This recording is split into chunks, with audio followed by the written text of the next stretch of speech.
Welcome, everybody, to another edition of A Conversation With here on SevereMMA's YouTube page. I am Spencer Kyte, your friendly neighborhood Spencer man, and I am joined today by Dan Stupp, who, for me, my introduction to Dan was as the editor-in-chief of MMA Junkie. He is now at the Action Network. He has had a few stops in between. He is someone I consider a friend, a beacon in this industry that I've always looked to for some guidance and for some influence and some all kinds of different stuff. When I started doing the betting thing, one of the first people I reached out to was Dan. It is a pleasure to have you on here, good sir. How are you? I am great. I appreciate the build up. I don't deserve it, but I appreciate it. You certainly deserve it. We will start as we always start on this program for the people that have watched the previous several episodes. First and foremost, thank you, folks. Appreciate you. When did you fall in love with combat sports? In college, a few people had gotten a pay-per-view one time. I'm not even sure which one it was. And I was so turned off by the very idea of it that I just put it in the back of my mind, never thought about it again. And I forget how it came up, but somehow I think I started getting some DVDs from Blockbuster, but basically it was right around Chuck Tito, UFC 40. UFC 40 was, I think 40 or 41 was the first live pay-per-view. But by then I was kind of like, okay, well, this is where we're at. I know what's going on now. But I don't know. I just had so many misconceptions about it. And when I kind of started getting back into it, I don't want to say it was just because they had rules now and stuff, but it definitely felt more like a sport and less like something I shouldn't be doing on Saturday night in a dorm room. Right. Fair enough. So the early no rules, the NHB days were sort of like, this is a little too much. When you could still, Keith Hackney people and things like Right. that was a little too much. But then once it got a little more cleaned up and felt more like a sport, it became a little more palatable. I think part of it too is once Tough started, it's like, oh, there's something here worth watching. They may actually be around, to watch this again. So right. That's when I start thinking like, oh, maybe I will be a fan and follow this. Like I follow baseball and other sports. And it's when I start thinking that maybe I could cover this. Maybe this thing is going to be big enough to, maybe not have a full-time job, but something part-time to do. So we'll get to that part. You mentioned something you shouldn't be watching in a dorm room. That dorm room is at the University of Missouri. In the journalism school you went through. So you are one of, we joke all the time now that there aren't a lot of people that actually went to journalism school that are in the industry, or some of us that have been in for a while didn't, myself included. You, sir, did. What prompted you to go the media route? When did you know you wanted to do something involved with journalism? Thankfully, very early on, so that just kind of made everything easier. But my hometown paper, Springfield, Ohio, I think I had circulation around 40, 50,000, decent sized newspaper. It was kind of the sister paper of the Dayton Daily News. So, that section of Ohio, big newspaper town. But they started my hometown paper started a weekly teen page called The Generation Gap, where we wrote about, topics relevant to teenagers. I think one of the first stories I did was the difference between a web page and a website. Like that's how old we're talking. So very fitting for an outfit called The Generation Gap, which is a terrific name. So I don't know. I started kind of doing, a few stories a month there. Started writing for my high school paper, copy editor for the yearbook, kind of the traditional route. But I don't know. I kind of never chose journalism. I just always got a kick out of, probably more than anything, seeing my name in print and just seeing something I worked on come to life.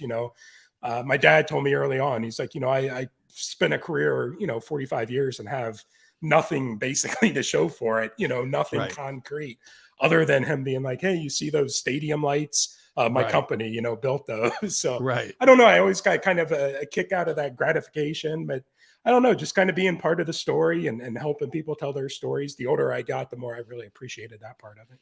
And so then what's the sort of matriculation through J School at Mizzou into the first couple jobs? I know you worked for the Cincinnati Reds for a little bit, and then we'll get to the forming and launching and creation of MMA Junkie. But what was the sort of J school into the early years of work?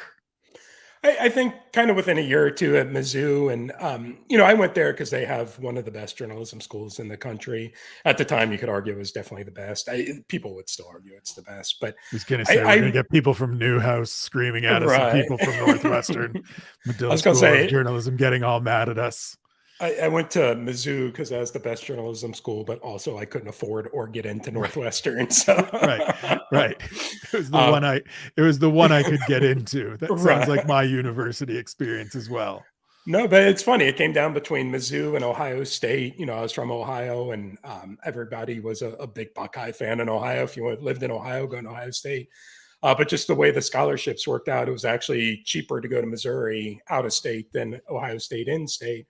But part of it was that they had this really dynamic journalism school where they ran the NBC affiliate, the news affiliate. So if you were a broadcast journalism student, you were doing the nightly news for the Jefferson City, Columbia, Missouri NBC affiliate. They put out the daily newspaper. They had an NPR station.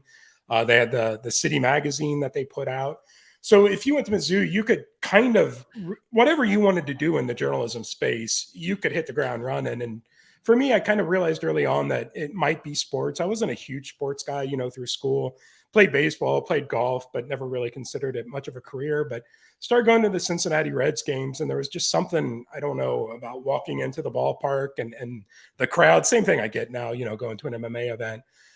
So I just kind of really geared my my major. It was magazine journalism, but kind of a focus on sports. I worked in the University of Missouri Athletic Media Relations Department, a couple writers. I went to school with Wright Thompson, Seth Wickersham, MMA hitters. Maggie Hendricks. Yes. We were actually worked in the athletic department. She's had a very successful career.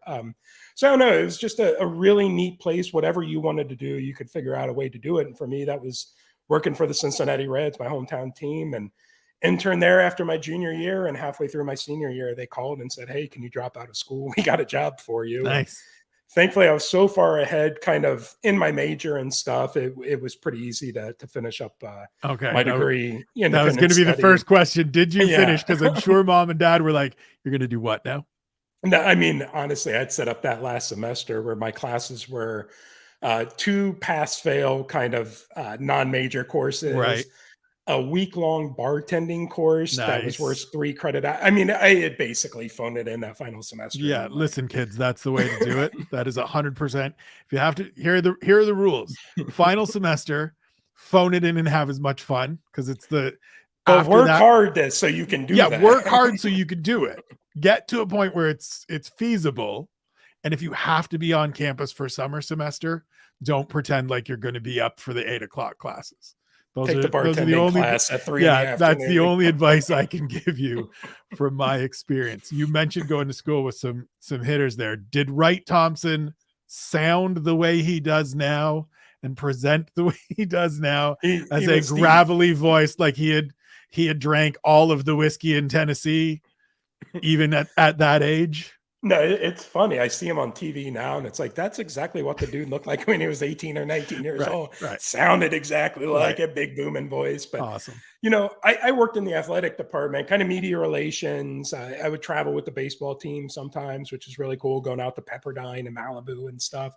But I remember, you knew he was going places. He just, but on top of it, like he'd come cover a gymnastics meet that I'd be working, on a weekend, and he'd be there covering. I don't think it was for a class, but he was covering for the sports or the local paper or the school newspaper, one of them. But I mean, the amount of prep work he did for a gymnastics meet, he knew nothing about gymnastics. And I mean, I think he wrote like the most captivating story just because he got, the gymnasts, the athletes to open up. And I mean, it's just been a hallmark of his career, but I don't know. I mean, there's guys you haven't heard of that I went to college with. And I think that's a benefit of going to a good journalism school, especially one like Mizzou. You're definitely not going to be the best one there. And it kind of humbles you quickly, but it also makes you really kind of want to seek out your own path and figure out what really matters to you. And, for me, it was baseball, and then eventually it was MMA.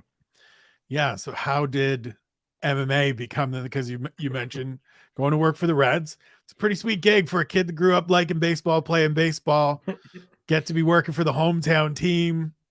it's a good team at that time, right? Like I'm trying to do the math here. I saw 7 losing seasons, but we had Ken Griffey Jr. there. It was right when he kicked off. Okay. Yeah.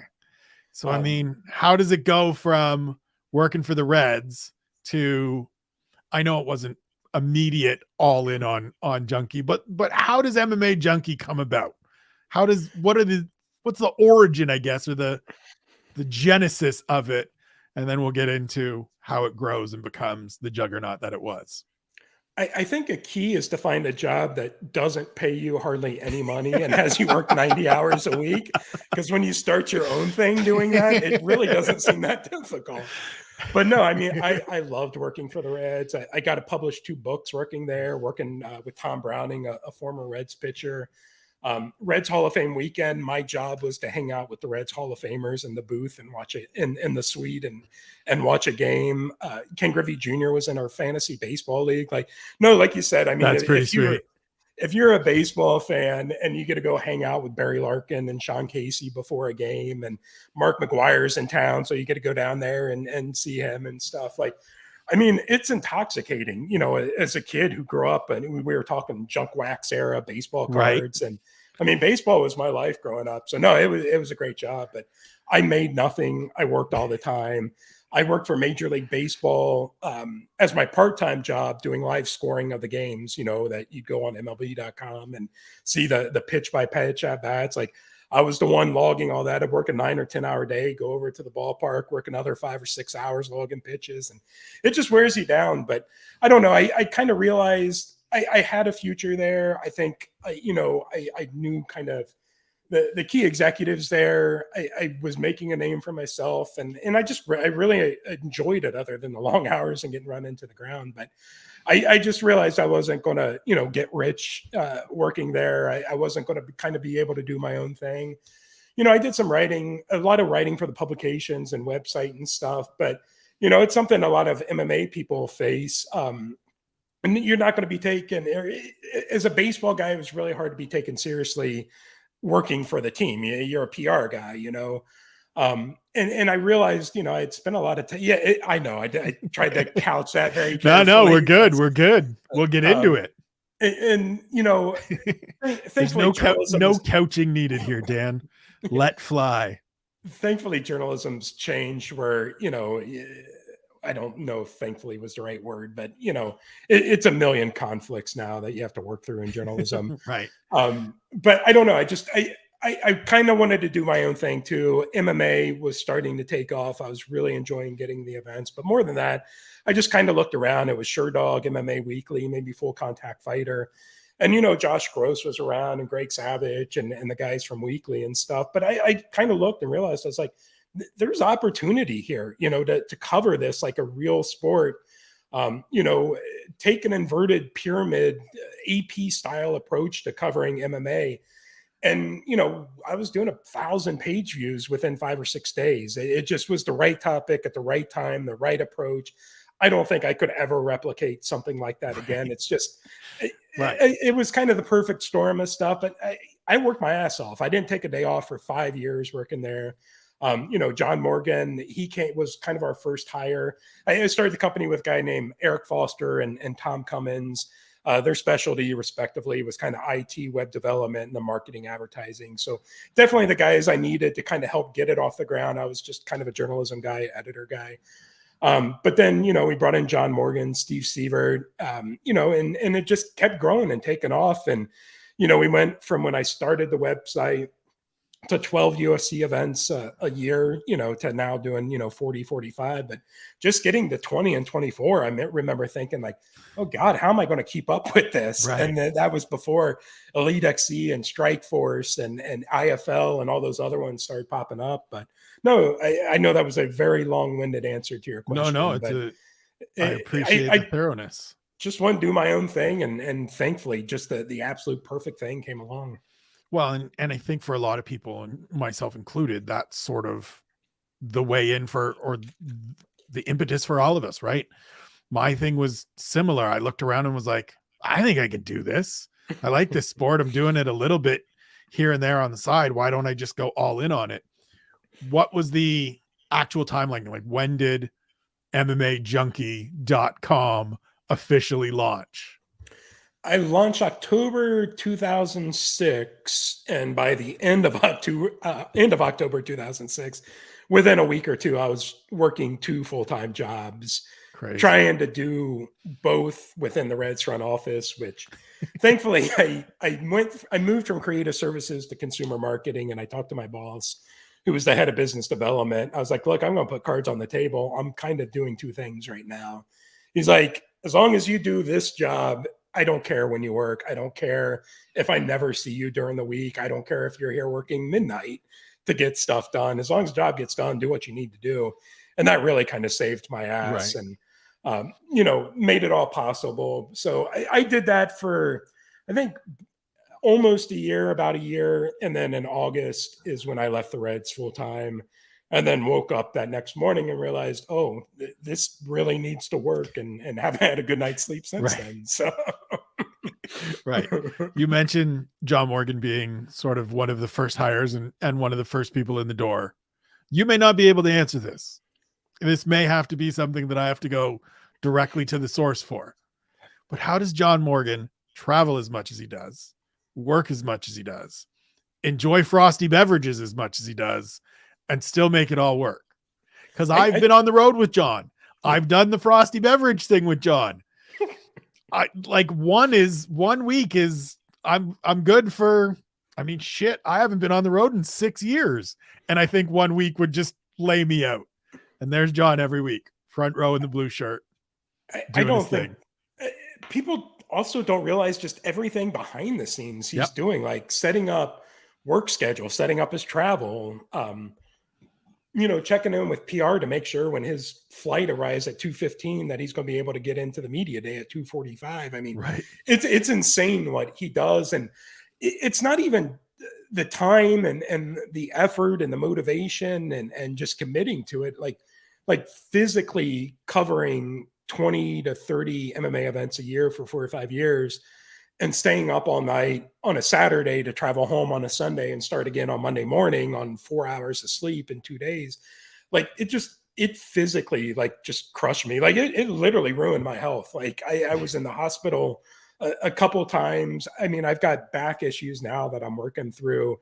It requires 2 or 3 hours of just exercise and stretching and yoga and weight training every day, just so that I can sit up straight.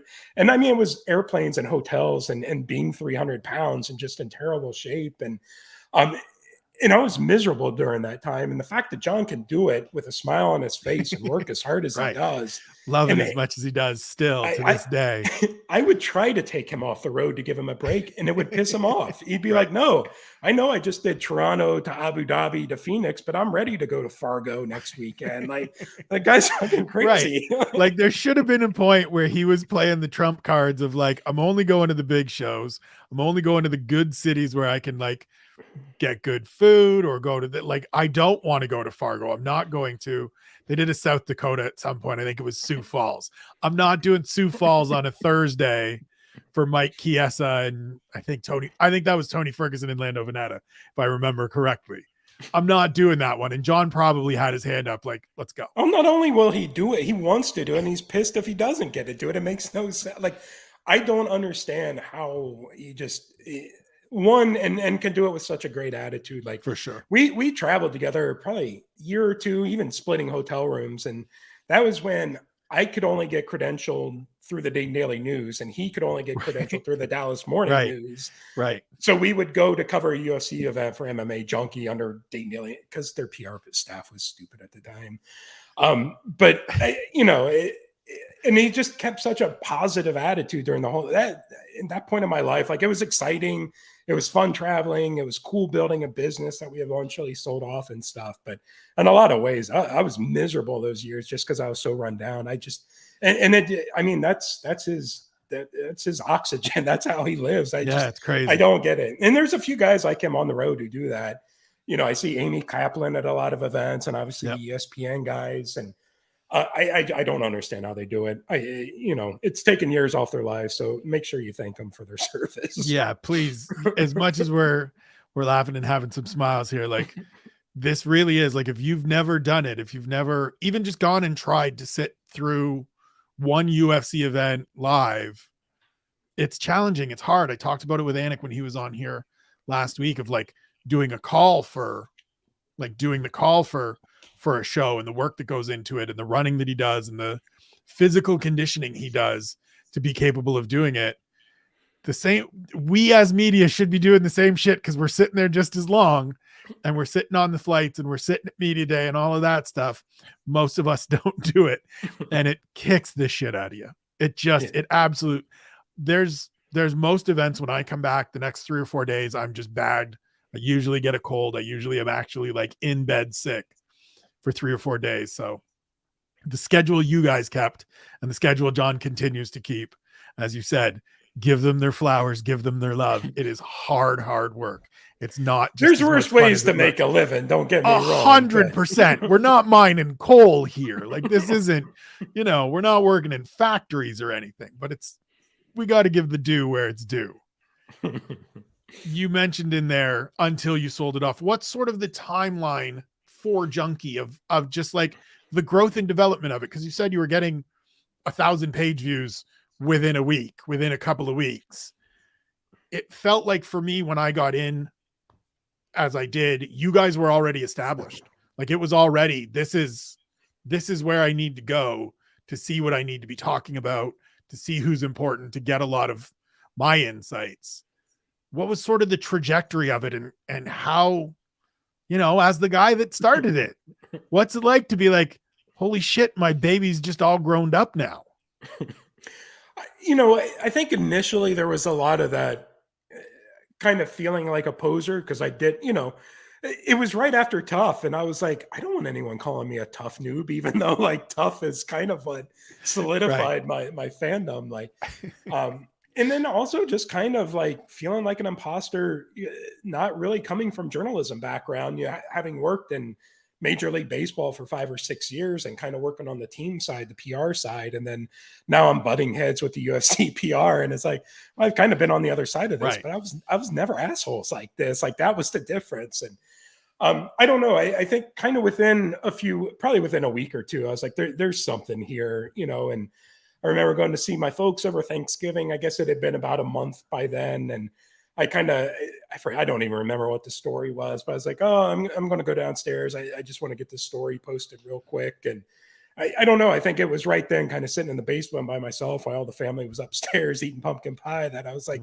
oh, this is my thing now. Like, this is, I'm committed to this crap. Like, but I don't know. I think very early on, I realized like this is worth putting the effort into, because there's going to be a payoff, or there's going to be something here. And, I don't know if it was necessarily, selling the company to USA Today like we did, but, we had teamed up with HDNet Fights on a few things, and even Mark Cuban and Mark Cuban's people were kind of hitting us up like, oh, are you guys looking for investors? And, just kind of feeling us out. And we were starting to get kind of a lot of calls like that.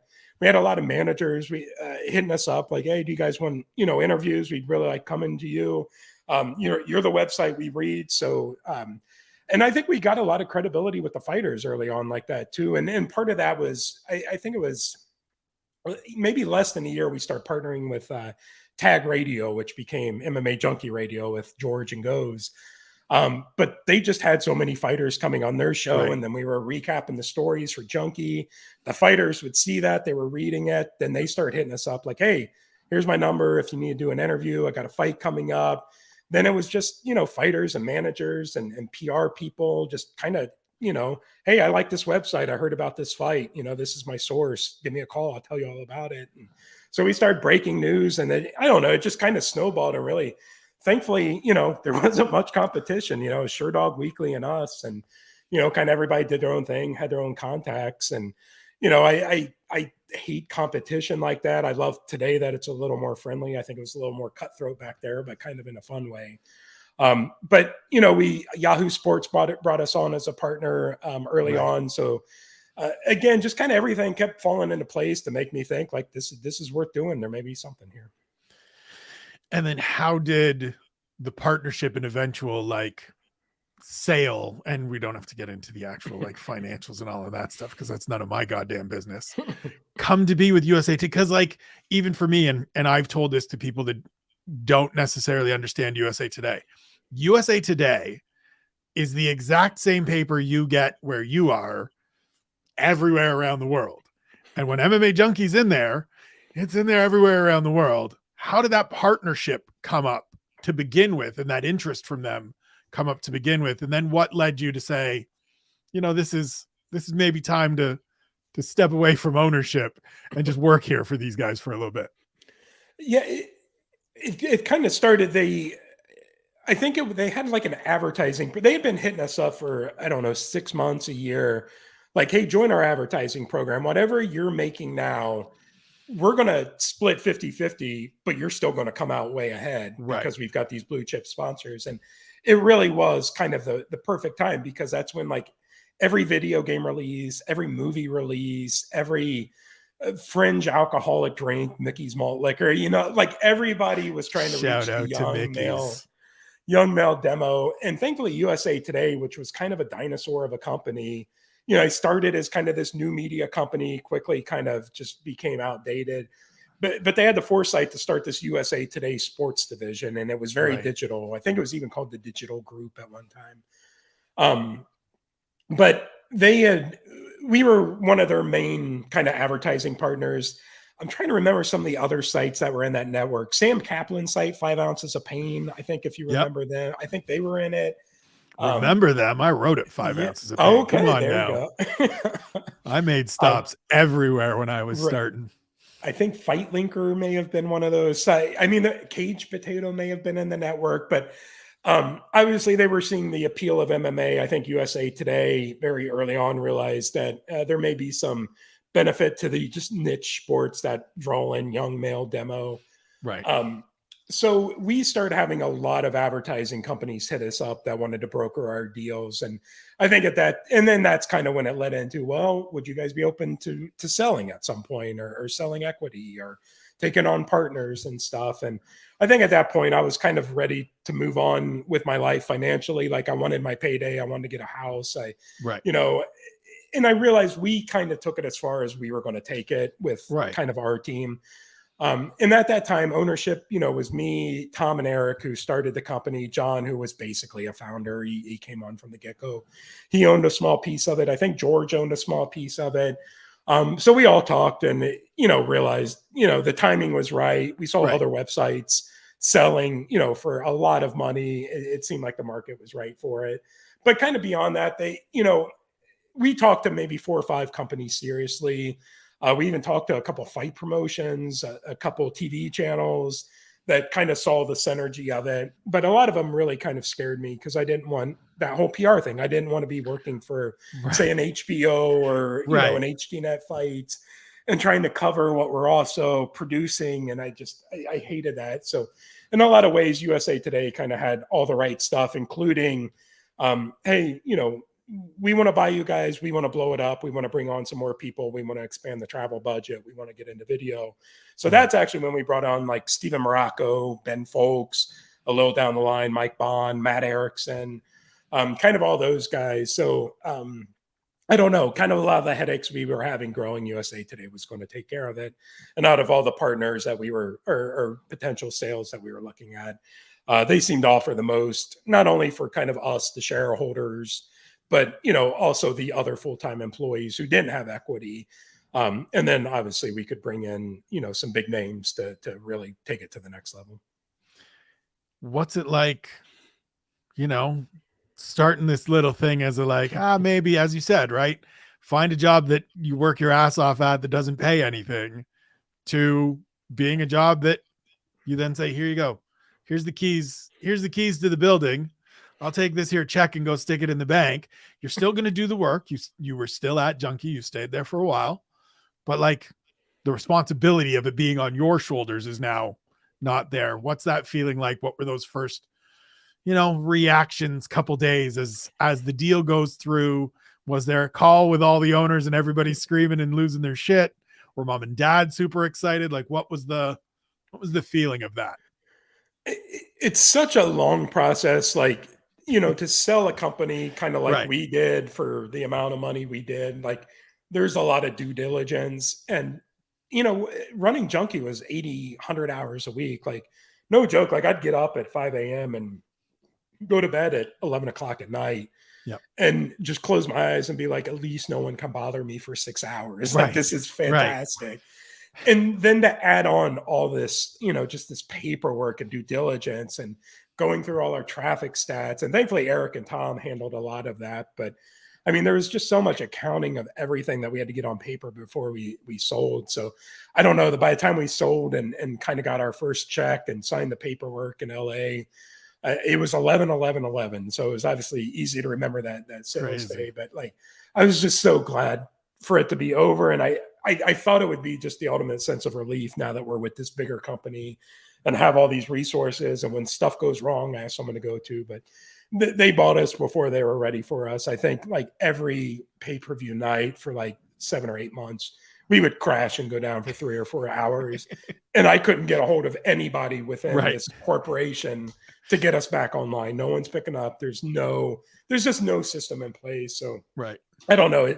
It should have been so much relief in that first year or two there. It was just like, it's actually worse than it was. Yeah, it's different. So as somebody, sorry, I don't know. So it eventually leveled out a bit, and it was nice having those resources. Right. It was nice. That's when I realized I really like just being an editor, working with writers, developing content plans. Right. I don't need to control all of this stuff. Yeah. Yeah. As somebody that's been in the industry as long as you have, what are some of the biggest changes you've seen from those early days that have been beneficial? And then what are some of the ones that have been more detriments in your opinion? I know just having more people covering the sport is a good thing. It was when I started it, not to sound like, Mr. Diversity and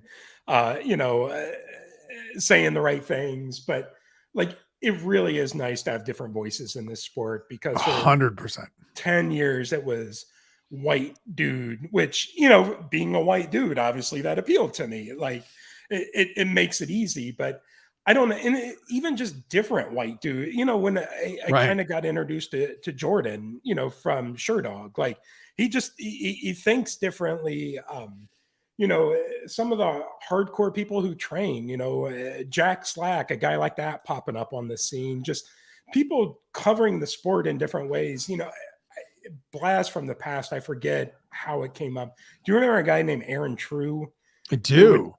Get True beat TV. Up by Cyborg. Yep, get beat up by people. And then George and Go's kind of doing their own thing with Junkie Radio. Like you start seeing some of the personality. Like it was very wild, wild west when I started, and like not much serious journalism. We kind of got some serious journalism. Then you realize, oh, this is boring. Like we need some color again. And right. So that's been awesome. I for the detriment, I can't think of too much. Like, I think there's a lot more conflicts now, and that's something that we dealt with at USA Today with UFC advertising with USA Today, and then promising me that advertising and editorial will always be separate.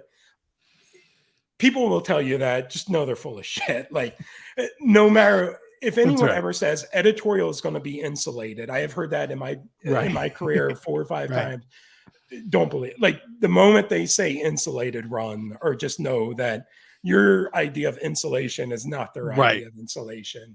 So you're going to have to walk that tightrope a lot. And I feel like I handled things as ethically as I could. And I don't think I ever really did anything that, I regret. There was some stuff where it's like, this is shady. Like, I don't like doing, ring girls through the years, photo galleries, so we can boost our page views, but no one's going to come. No one can say, well, I saw a story before they published it, or, I got to doctor my quotes, or I got them to take down the story. Like any story that went up stayed up. And no one told us how to cover stuff. So that's, I guess, something to hang your hat on, but I know there's a lot of that going on. And I also wish people would realize, like, being friendly with managers and fighters is kind of part of the job. Not saying you should be buddy and going to their birthday parties and things like that. Right. But like, if you see like, a beat reporter, talking with a ref, or even Dana White or fighters, and it's not in for an interview, like, don't be shocked that people you're spent, every day of your life with, that you're kind of friendly with. So I don't know. That is very don't be amazed that after 12 years, I have friend relationships with some of these men and women that I've talked to thousands of times.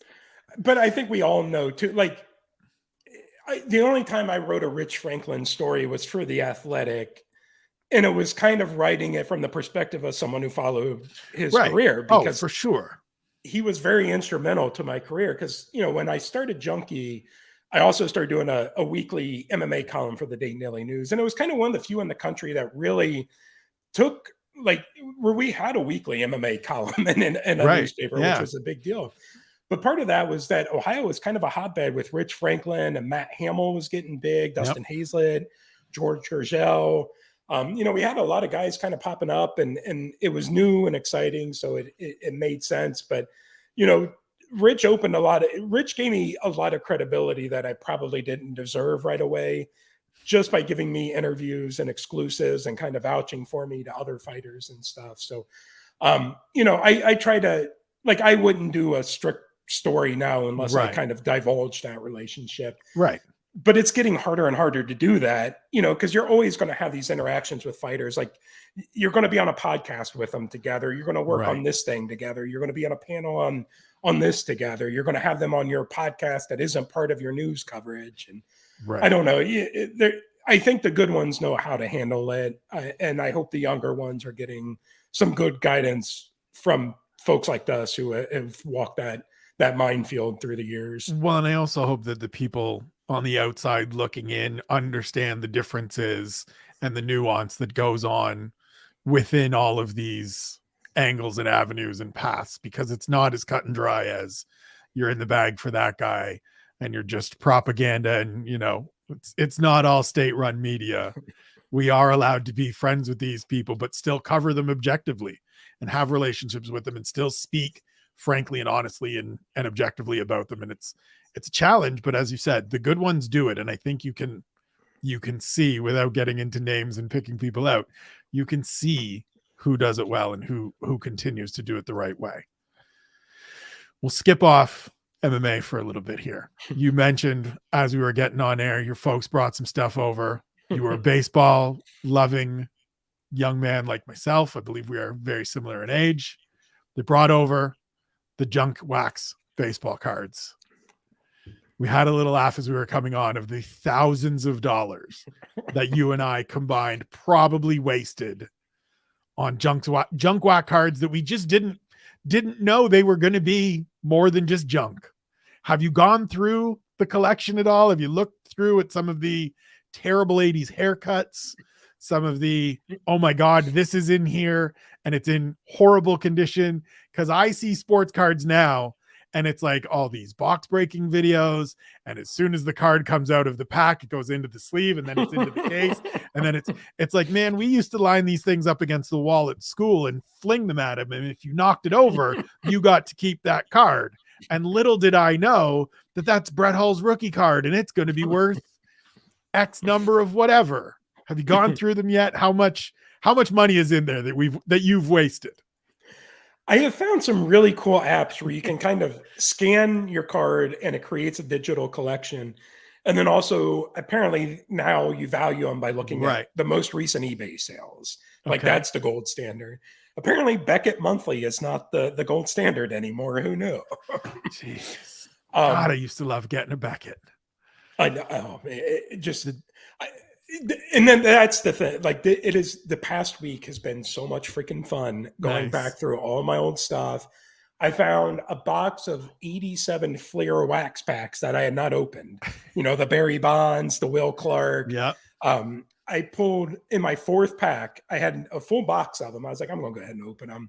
I had gotten a Barry Bonds, a Will Clark, a Don Mattingly, and a Barry Larkin rookie, all in the same pack when I was like, 9 years old.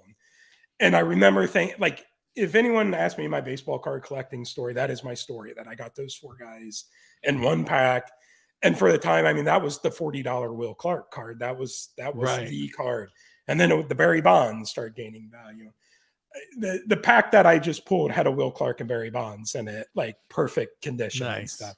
So put them right into my leftover. That's right. I was like, this is going to put my grandkids through college, just like we thought. And the cards were worth more back then than now. But no, it's so much fun. Yeah. I'm going through all my commons now and finding all the guys with really bad classes from the 1980s to put up in my office at my wife's optometry practice, where I work a few days a week.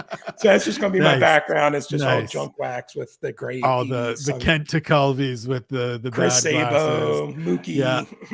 Tom Hankey with his big rims. Love it. But it's funny you bring that up, and we were talking about betting earlier. It just hit me in the past week, kind of where my appetite for gambling came from. It was buying a wax pack and going through one card at a time, hoping I get the Bo Jackson or the Barry Bonds or the Corey Snyder was really big. Mike Greenwell, real big back then. Yeah, Gator. Shouts to Gator. Playing left field for the Red Sox. But that created, I guess, just not my appetite. I don't want to say gambling, but my appetite for playing games of chance and trying to come out ahead. Right. Like that has been a hallmark of my hobbies the past 40 years since collecting baseball cards. So I don't know. I think a lot of guys our generation who are now into the MMA betting and legal sports betting probably trace it back to those wax packs. Yeah, I had never thought of it that way, but it's probably part of it. I mean, mine certainly 100% starts at horse races. I have very early pictures from my childhood. I have a brother that's 2 years older than me. The two of us in matching polos at Fort Erie Racetrack. My parents and grandparents certainly enjoying the races, me enjoying a hot dog and playing with Hot Wheels in the little boxes and whatever. But that's where it starts. But the sports cards thing, like, when I was probably grade 8, grade 9 was when the sports card boom really hit where I was. And it was going to weekend shows and finding the one or two that you need and going through your Beckett and seeing what the prices are of everything. And it started being that like, hey, this one's worth X and this one's worth Y. And I've got 96 of these. And so it probably is part of that, make profit off of my enjoyment that now turns into what I talk about on Fridays, what you talk about full time in terms of the sports betting aspect of this. Young Dan Stupp realized that he could subsidize his baseball card collecting if he'd buy a box of wax packs, take them to lunch with him, sell them at a big markup instead of 50 cents a pack. The kids had their lunch money. I had no competition. There was no baseball card collectors at lunch. I'd sell them $1 wax pack, pay for my own. So I don't know. Again, that kind of goes back to the, I like gambling. I like sports betting. I also like knowing I have the edge. And in the long run, I'm going to come out ahead. Right. We'll get to that piece in a little bit. You mentioned earlier, sort of, as you got out of Junkie, you took a little bit of a break. You sort of, once you left Junkie, you took a break. It's literally listed here in my notes as how did life change post Junkie? And I have a bullet list of different things that I know.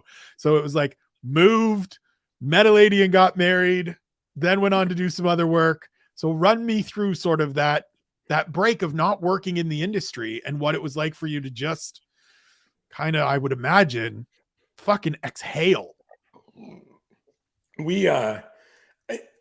Long story short, I was sick of USA Today. USA Today was sick of me, and they decided it was a good time to part ways a month before my wedding, which, thanks, guys. Yeah. But honestly, it was it was awesome. It turned out to be the best thing. I got to enjoy my wedding. I got to enjoy living in the same zip code as my wife. You're right. I got to take a break. I got back into bowling. I started knocking off sections of the Appalachian Trail. I got into new hobbies. I did some consulting work for the little newspaper in Tennessee where I lived, a little weekly paper. But I started covering the high school sports and going and interviewing 14-year-old softball girls after a game, or a 15-year-old soccer kid from a town of 600 who's like, right, this is going to get me to college. This is going to get me, where I and they're giving you genuine answers, and they're not giving you training camp was great, man. Yeah. Oh no, everything's fine. He's toughest guy. He's toughest guy I've ever faced. I mean, they were panicked, you know, and it made me. It sounds cliche, you know, made me fall back in love with journalism, but it made me realize kind of the importance of it, or not. And to me, like it's something I enjoy. I, you know, telling a story, or more than that now, you know, when I went to the Athletic, which was soon after, you know, I parted ways with USA Today, and that August, and then that following April, I started the Athletic. So I had a little break in there. But you know, it's good for me to be in journalism, but I also understand the importance of it. I think a guy like, you know, John Morgan understands how important it is to tell fighters stories, to make you care about people. A guy like Steven Morocco makes you care about the safety of fighters and making sure that people who are put in positions to protect people are actually doing it, which does not happen in this sport, and does not even happen with athletic commissions and managers and stuff. A guy like Josh Gross, who just really cares about, you know, not just the sport now, but he's thinking 20, 30 years down the line. You know, a guy like Sean Al-Shadi, you know, who just wants to tell the definitive story of somebody. Like that stuff, you know, being away from it made me just realize, like, that's the stuff I wish I could do. You can't do that in journalism these days. It's got to be, you know, Conor McGregor's tweet in the Ring Girl photo galleries, and so-and-so fires back on Twitter. And, you know, I'm not crapping on people who do that. Like I did that. We had to do that. That's how you survive. That's what, and people want to complain that that's what you cover. Well, then stop clicking on it more than anything else. Like, you know, if I see a really good story that I know nobody's clicking on, I'll go back and click it 4 or 5 times over multiple days, like hoping it's made some impact for that writer who spent the time for it. So I don't know. And then the Athletic called, they're like, we want to do journalism the right way. You build your dream team. These are the names we're thinking about, but it's your call. Hire whoever you want, do the stories you want to.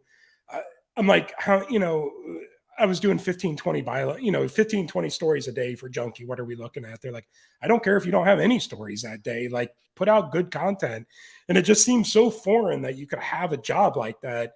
I mean, it was great the year it lasted before the pandemic ruined that freaking dream. But I don't know. I think the time away from the daily grind and that what MMA journalism and MMA content was becoming, and getting back to, you know, covering little high school kids and finding some passions again, and just, you know, hiking for a week and having a week to clear my head and think about stuff and worrying about nothing else except what hole I'm going to poop in and making sure I got my dog food, you know, so my dog can eat at night. Like, I don't know. I found my love of MMA again. And honestly, a huge part of that was that's really kind of when I picked up the MMA betting. I was like, I'm out of MMA now. The Action Network, who I work for now, I'd been friendly with them, you know, for years. Or Chad Millman, who kind of started the company. We had been friendly for a few years as soon as he started the company, and they, you know, I thought maybe I'd get into sports betting journalism at some point. It just wasn't legal. It wasn't big enough at the time. It felt like it might be coming. But not covering MMA, feeling like I was kind of conflict free. I just really kind of jumped head first into that. Granted, I got hired by the Athletic soon after that, so I had to be a little more quiet about the amount of MMA betting I was doing and making sure I wasn't writing any stories that could, you know, impact betting lines or anything like that. But so I don't know. I think anyone who's probably spent some time away from MMA and thought they were done with it, you always get sucked back in one way or another. Godfather 3, right when you're out. How much of the Appalachian Trail have you covered? How much is left? And for people that don't know, myself included, how long are we talking? And then how much is left? It's 21 miles or 21 miles. Yeah, taking me years to hike 21 I was going to say, pretty sure it's, I don't know how long it is, but I'm pretty sure it's longer than 21 miles. It's 2,100 miles. It goes from Georgia all the way up to Maine, and it goes through North Carolina, Tennessee, Virginia, West Virginia, Maryland, Pennsylvania, New Jersey, New Hampshire. It's amazing. For me, it was the Appalachian Trail journalism that and storytelling that I fell in love with. There's so many good books about hiking the Appalachian Trail that and at the time, you know, partially because I'd been on the road and not taking care of my health, I was about 300 pounds, super unhealthy. Thankfully, my vitals were good. Somehow I knew I had to drop the weight, and I really got into hiking. I dropped 100 pounds, just basically getting 10,000 steps a day. But then I really got into the trails around Tennessee. So then you learn about the Appalachian Trail, which is like the definitive long distance trail in Ohio, in the United States. So it's about 2,100 miles. I chip off. It's one part of it's just 20 minutes away from me now here in Virginia, which is awesome.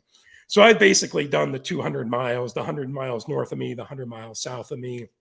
And then last year, a year before, I did, you can hike 40 miles and it goes through 4 states, Virginia, West Virginia, Pennsylvania, Maryland.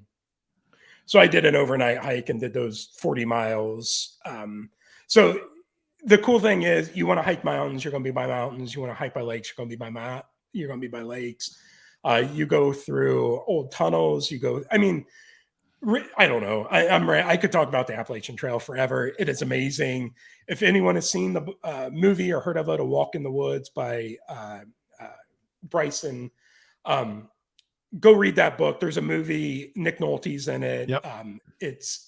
That is a great introduction to it. But if you're looking to get healthy, to lose weight, if you just like walking, get into the hiking books. Like if you want to lose weight, go hike and put an audiobook on, listening to about people hiking. It will keep you motivated. I love it. I love the Appalachian Trail. Someday I would love to hike it beginning to end in one stent, but for whatever reason, it's hard to find 5 or 6 months to take off to go do that. Right. Besides that one, is there a dream hike? Is there a dream destination, a trail, something that you want to knock off at some point? Not really. I mean, there are a lot of, I would love to retire early enough that I can, the Appalachian Trail, the Continental Trail through Colorado and stuff. There's the Pacific Crest Trail on the West Coast that goes from Mexico to Canada. Like, I'd love to do all those. I haven't even gotten into the international ones and really, because there's so many just in the region. But I mean, I could probably spend a lifetime just doing the Virginia trails around here because there's so many cool ones. Okay. This one's very important.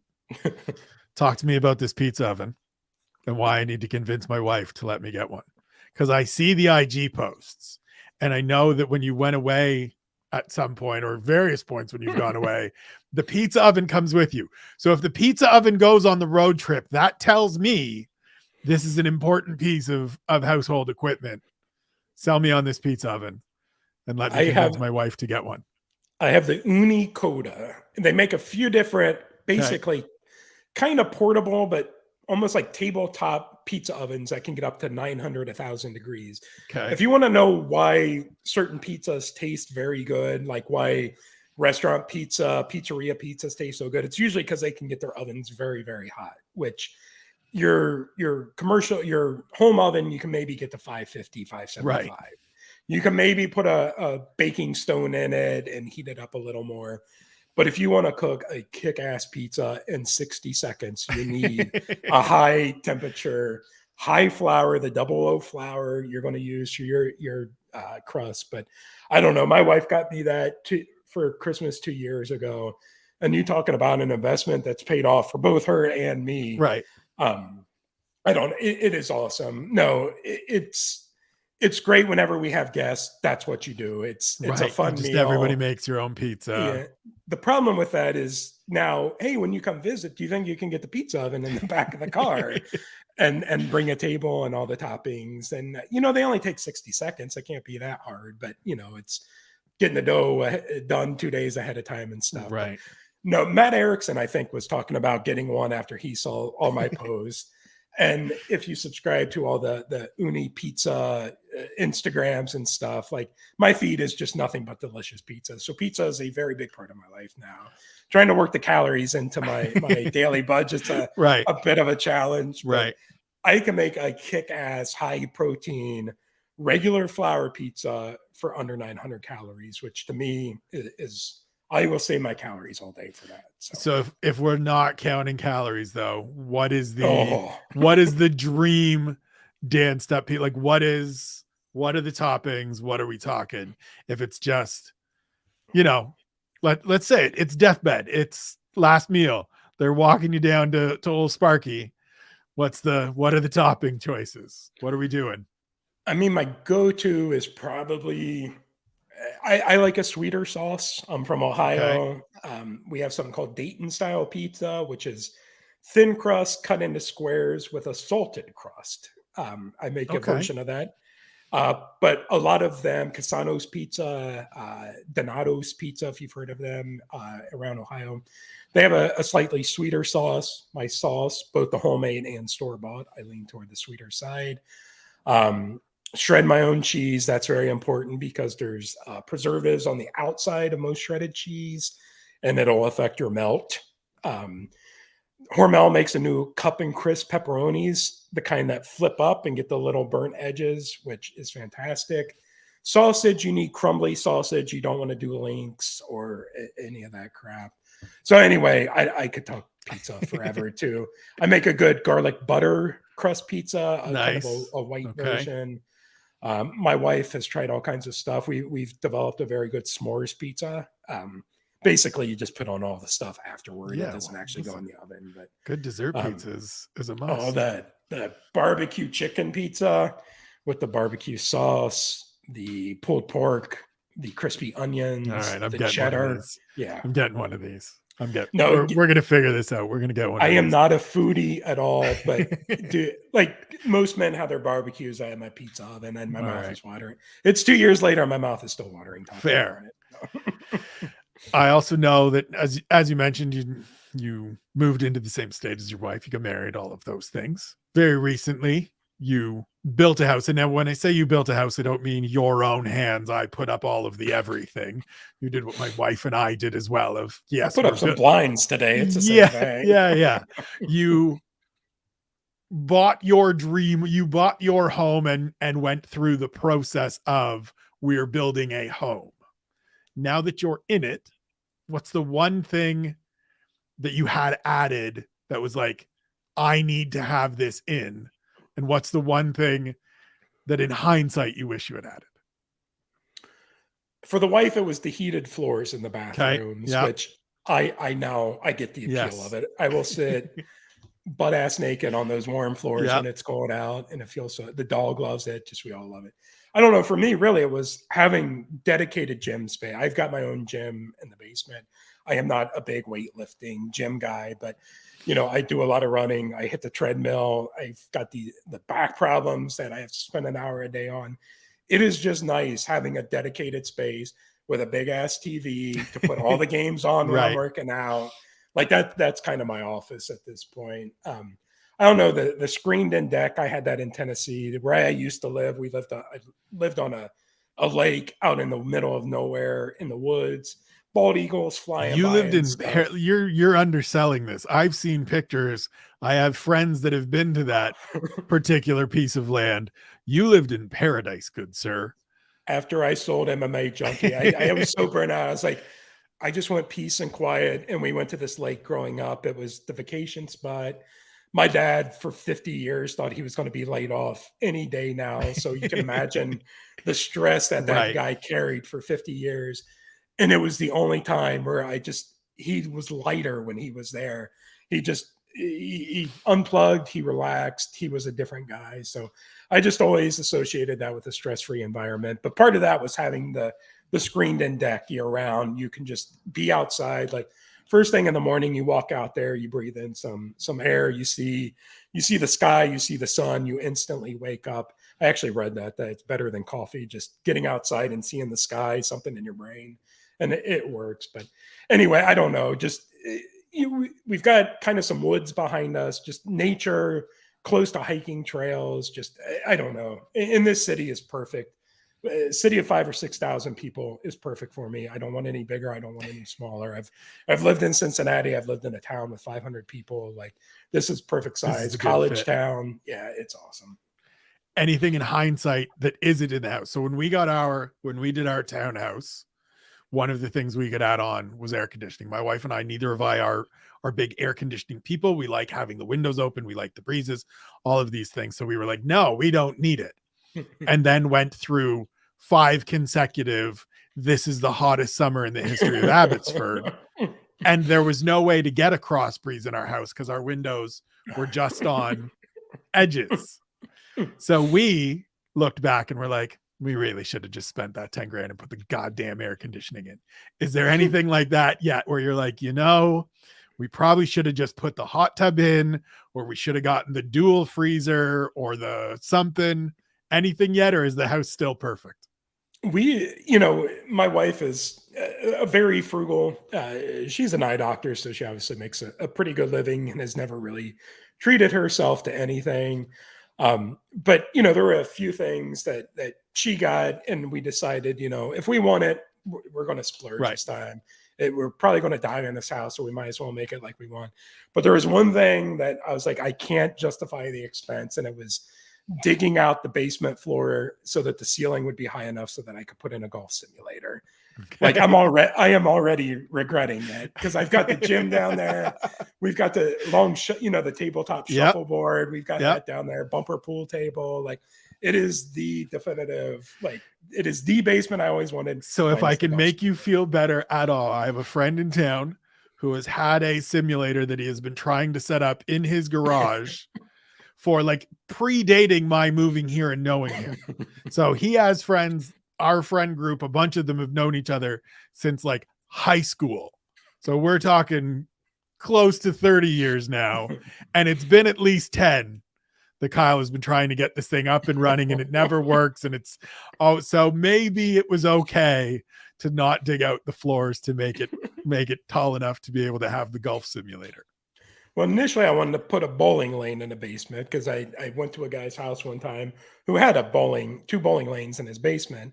I grew up in bowling leagues and stuff. I actually made my wife get in one a few years ago.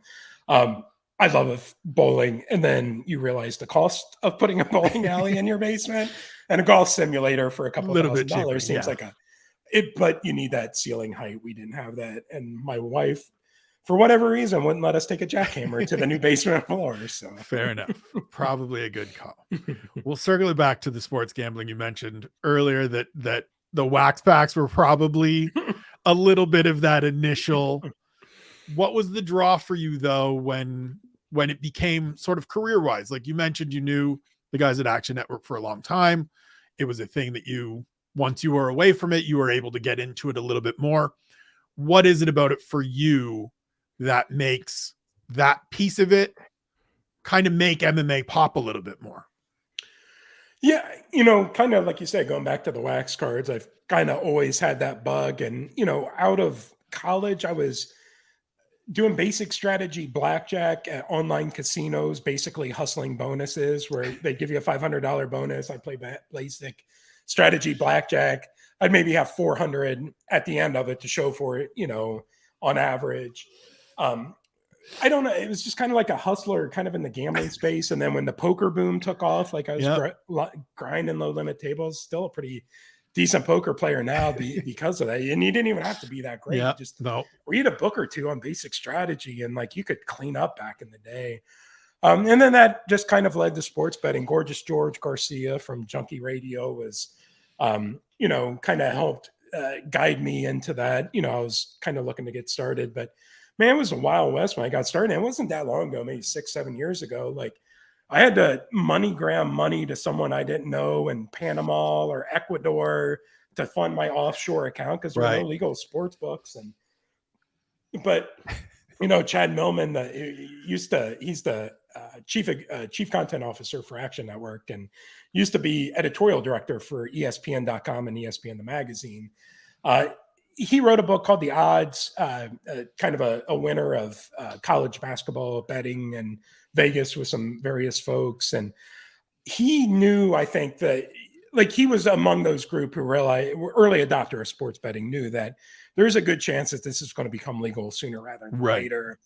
And seeing people like him and I forget I think Robert Kraft kind of was, involved in some of those. And then when you saw the daily fantasy sites start to take off, it was like, okay, that's their foot in for sports betting. I get it now. That's kind of when I started taking it a little more seriously and realized there could be a career here.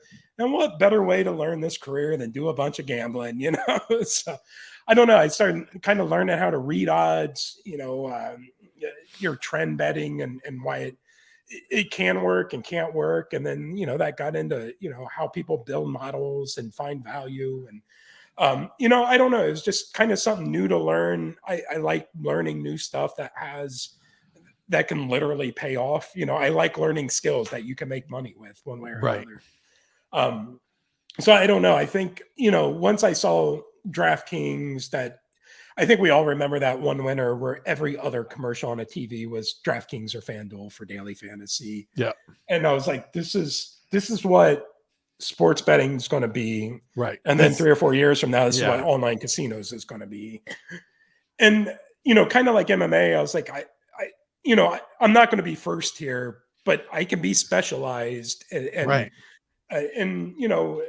after the Athletic, I started doing some freelance writing for the Action Network. They didn't really have anything full time, but then I went to work for Katina Media, kind of covering the legal gambling industry. And that was very beneficial. Did a kind of a certificate program through Ohio University, learning about kind of the challenges that universities and sports leagues are going to face with legal sports betting.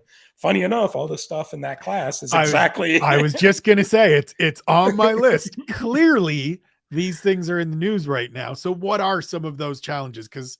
So for me, both growing up, being at the racetrack, having friends, family involved, like fully on the owning and racing and training horses side of things, then working in casinos when I was done. So being very closely affiliated with the AGCO, who I have sat in front of and had interviews with to get a gaming license of my own. I understand some of the stuff that is happening now and being like, oh my God, all of this stuff was things you could see coming. Why wasn't this in place? What are some of those challenges, though, as you see them, that the UFC is facing now and that we're going to continue to face within this sort of sphere of things between MMA, which is still a little bit Wild Westy, and sports gambling, which is just absolutely booming? I mean, it all comes down to information and how that information is released. I think I don't remember exactly when it was, but I remember someone explaining to me one time. It was like, well, why do you think the NFL puts out an injury report? I was like, so we know who's playing and not playing. And be like, who really cares about that? I'll be like, well, as a Bengals fan, I'm like, shut up. Like, I had that conversation yesterday with someone. Yeah. I'm like, oh yeah. And part of me is like, well, maybe I'm just a really big Joe Burrow fan and I want to make sure he's playing this weekend. But we know why and the thing is, MMA is never going to be able to have an information flow like the NFL has. It's not perfect, but at least you're avoiding the big, huge issues. And that program I did at Ohio University, and funny enough, Matthew Holt from US Integrity was kind of like one of the guest instructors on that. And I remember him talking very specifically just kind of about information flow. And a lot of people who took this program were college administrators, coaches, athletic directors, and it was basically learning how to talk to your student athletes to explain to them that if someone calls you up that you don't know, or even if you do know, and they're like, hey, I'm really excited about your game this week and hope you do well. By the way, how's that quarterback feeling? I heard he might've banged up his shoulder or something. You realize how easy it is to get an information edge, but also how unethically you can get that information edge. Right. The cool thing I love about MMA, I mean, you could see this problem with, and it's not just James Krause. I know he's kind of the fall guy for this whole thing, but if you think this begins and ends with James Krause, it is so much. I mean, I remember hearing stories of the very, very early days of the UFC and people involved in it, either media commentating, administrative side, who are very, very heavy in the betting, who, the term we like, very degenerate, very degenerate. I think it's always going to be part of the sport. The people, degenerates like scumbags like us are always going to be involved in combat sports. I'm very thank you for putting it properly. Degenerates like us, scumbags like us. I laugh all the time with my wife. I laugh all the time with my wife. We'll watch shows about like con men and grifters and hustlers, and I'm like, I know those dudes. I used to hang out with them. I used to hang out with those dudes. Like I got 17 of those back in Hamilton. We can go and hang out with right now. So yeah, scumbags like us are always going to be involved in this stuff. And so it is just getting the information, getting it to a point where the information is available to where there's no sense of impropriety, which is, I think, what the problem is right now. As you said, the Krause situation, probably the TJ Dillashaw situation, feel like the real hot button in the moment issues. But like, it's not just that. These athletes fill out medical questionnaires before every event, and no one has ever declared that they've had any kind of injury, and then they stand in the cage afterwards and tell us that they're fighting with a broken skull. Shout out to Tito Ortiz. I remember that was at that Tito's fractured skull, and then it was a cracked skull, and then he used another word. I forget the term. He said like a dislocated skull, something Tito would say. Yes. I should say this though, like even in the NFL, NBA, Major League Baseball, where things are as dialed in, I guess, probably as you're probably going to be able to get a professional league to do. Like, and this is the benefit of working at the Action Network with a lot of really sharp bettors and sharp writers who write about betting, is that, we'll have something pop up in the Slack channel or Twitter feed, just like, hey, so-and-so is reporting so-and-so's out tonight. And the line hasn't moved. Like I use 14 different sports books. And I say this because I have been a winning sports bettor for 3 years now. It is definitely not, and it's not because I am a great handicapper by any means. I feel like I'm pretty good at MMA. That's my focus, but that's 15% of my overall betting. Most of it comes from tailing people like me who know a specific sport. Right. And so much of winning sports betting is jumping on a line seconds before they've had a chance to move it. Right. I've got 14 sports books. Living in Virginia, we've got a lot of legal sports books here. You've got your Caesars, DraftKings, FanDuel. I've got smaller ones like Hard Rock, Betway, Ballybet, Bet Rivers, Unibet, Barstool. Like if I'm shopping for a line, like I got Angela Hill plus 118 when most people got her at like plus 102, maybe even money. A lot of over-unders, I tag Ballybet till they cut me off. I can't bet more than 10 cents there anymore. But like their over-unders were so bad, like everybody dropped like under 2.5 would be minus 150. I could get a minus 110 there. That is a huge part of successful sports betting. Isn't finding out which fighter is injured and not. It's just being ahead of the market and spotting things like that.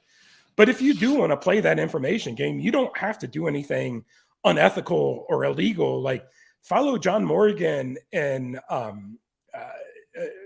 Brett Okamoto and Ariel and Amy Kaplan, and even some of the people you probably aren't putting out like the most captivating stuff. But if they're like, whoa, so-and-so looks really wobbly even getting to the scale right now. Like we've seen lines drop as they're on the scale, as people hit it. Like a lot of really good bettors I know, weigh-in days. Like I've been on the weigh-in show.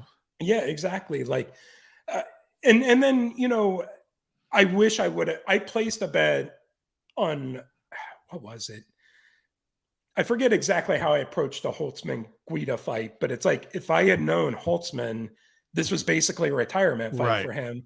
I fade anybody in any retirement fight at this point, especially if they're a favorite like Holtzman was at that point.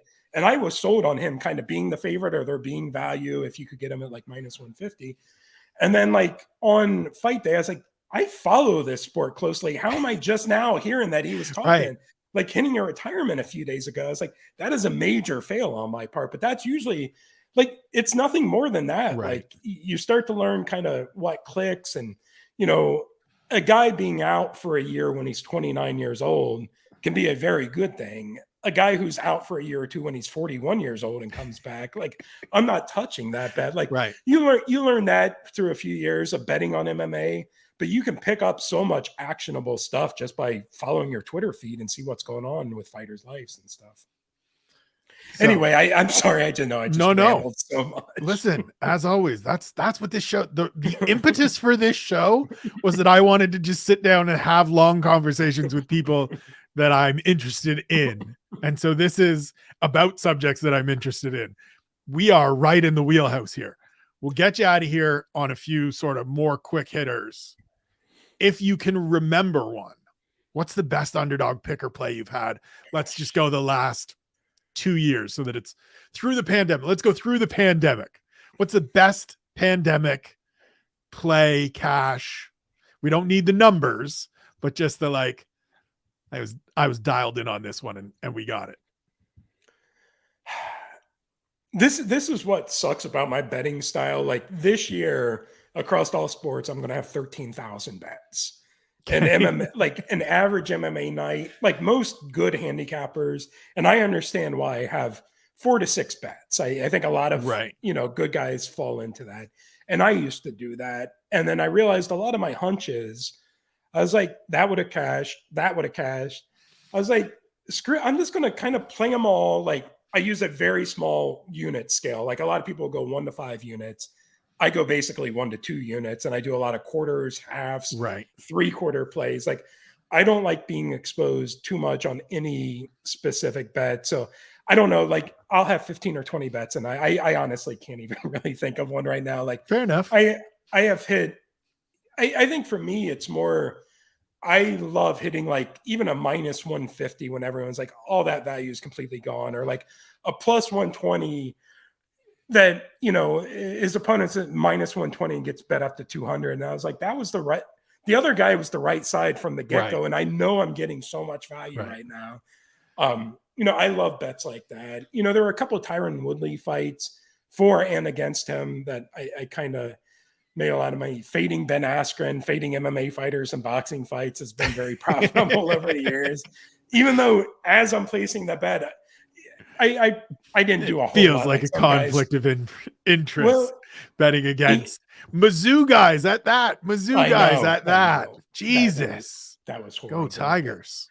But like, I know some MMA bettors made a lot of money off Mayweather, McGregor, and I wasn't betting real big at the time. I made a little. I bet Mayweather. But even as I'm placing the bet, I was like, he is going to win 1,000,000 times out of 1,000,000.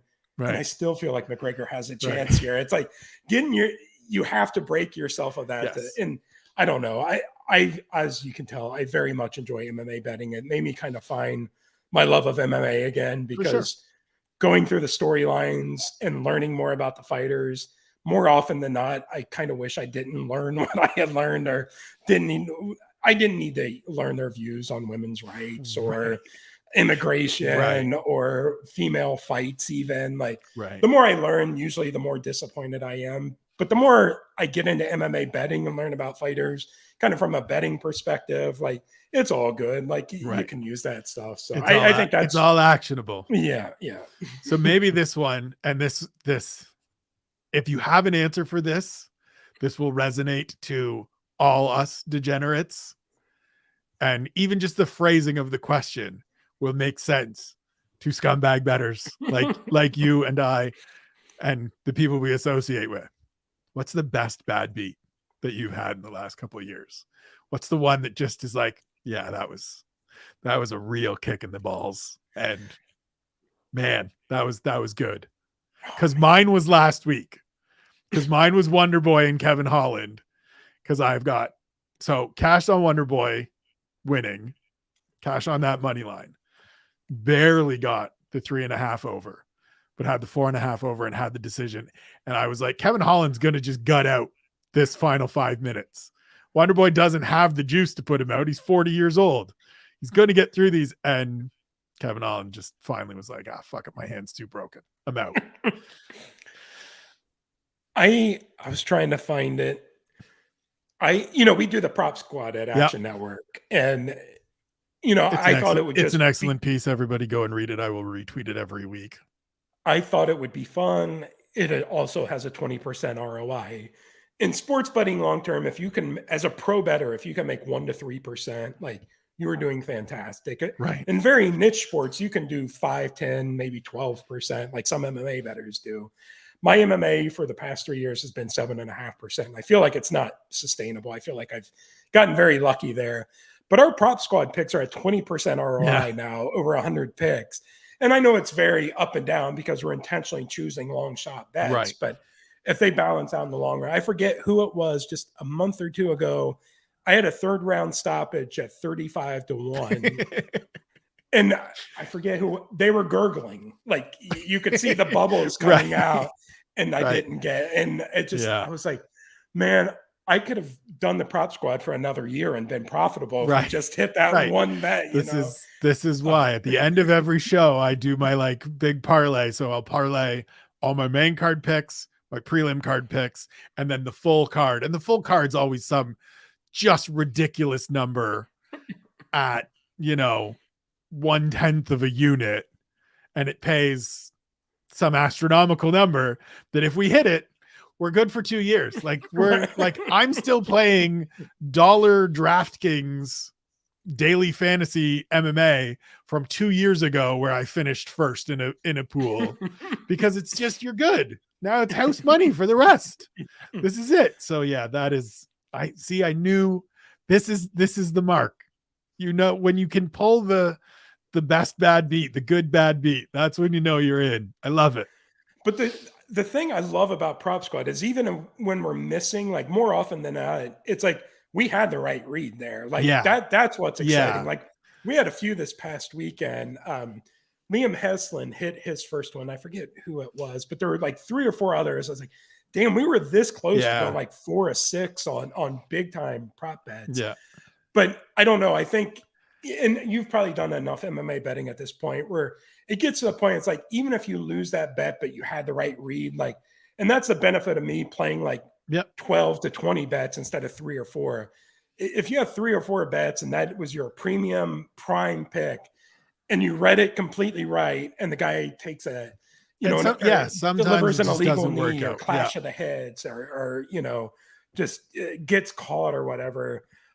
That's why I like kind of taking a scatter shot approach to MMA bets. And I keep thinking, like, doing this, I'm eventually going to figure out where I'm really making my bet and focus in on those bets. But I mean, it's really like, I don't do too many parlays. I don't do too many props. I do a lot of money lines, over unders, goes to decision, doesn't go to decision. That, trying to play tight margins there, but I feel like I'm getting good reads where even the occasional parlay, but especially kind of these long shot props. I think people think, they see a 30 to 1 prop and they're like, oh, gambling or whatever. It's like, dude, you can still put a lot of analysis and have the right read. Right. If I'm thinking this fight's going to decision, or that this guy is probably going to lose the first round and then win the next 2, it's like, yeah, I could give that out as a bet, but I'm also going to say, hey, maybe wait till after the first round and get a live bet. Right. And if the other guy fades and this guy finishes strong, start looking at your 3rd round finish, from some of our appearances together on Vista. That's been a thing you've touched on a lot, is live betting. It's something that I don't get into yet. Usually because I'm sitting doing recaps and I'm writing stories as I'm going. So I don't have, extra screens and extra hands and attention, but it is certainly a way to get into it. Listen, man, I have kept you for almost 90 minutes. This has been absolutely amazing. We will certainly jump into another one of these at some point down the road and just go absolutely all out on being degenerate sports gamblers.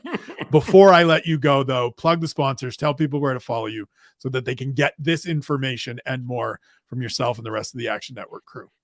Yeah, just stop by actionnetwork.com kind of every weekend before a UFC event. If you're already betting, if you're getting interested in betting, I think we've got the right writing team who really kind of explains why we're betting, kind of gets you excited about either our rationale. If you're going to piggyback, we'll give you a good reason to.